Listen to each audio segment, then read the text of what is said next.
The question we started with today was, how do I face my fear? That's a really good question. Well, a wise man once said, you must know your enemy.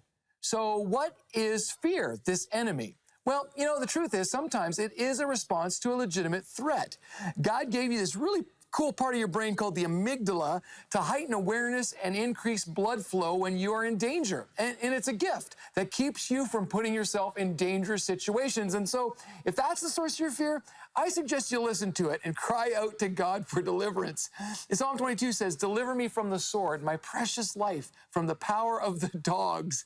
Rescue me from the mouth of the lion. Save me from the horns of the wild oxen. But sometimes our fear is due to the fact that we let others or our challenging circumstance define and limit us. We allow ourselves to believe that we're a victim because the situation looks like it will crush us. But I want to encourage you, be like King David in those moments in the face of Goliath when he said, I come at you in the name of the Lord. 1 John 4:4 says, you, dear children, are from God and have overcome them. All these threats that you think are there because the one who is in you is greater than the one who is in the world. But I've also learned that a lot of times our fear is actually fabricated. That you've heard the acronym FEAR, F-E-A-R, false evidence appearing as real.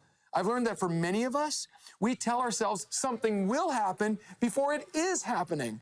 And I think that is where most of our fears exist. Statements like, I'm afraid that my spouse is going to leave me, or that my kids are going to choose the wrong path, or I'm going to lose my financial stability, or people won't like me. These are fabricated fears. They're not true.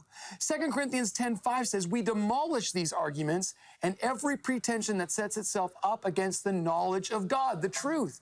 And we take captive every thought to make it obedient to Christ. So what are you afraid of? If it's real, then pray. If it's a bully, stand up to it.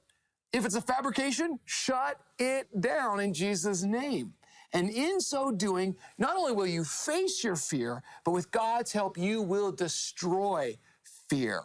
And that is a stepping stone toward who you were created to be.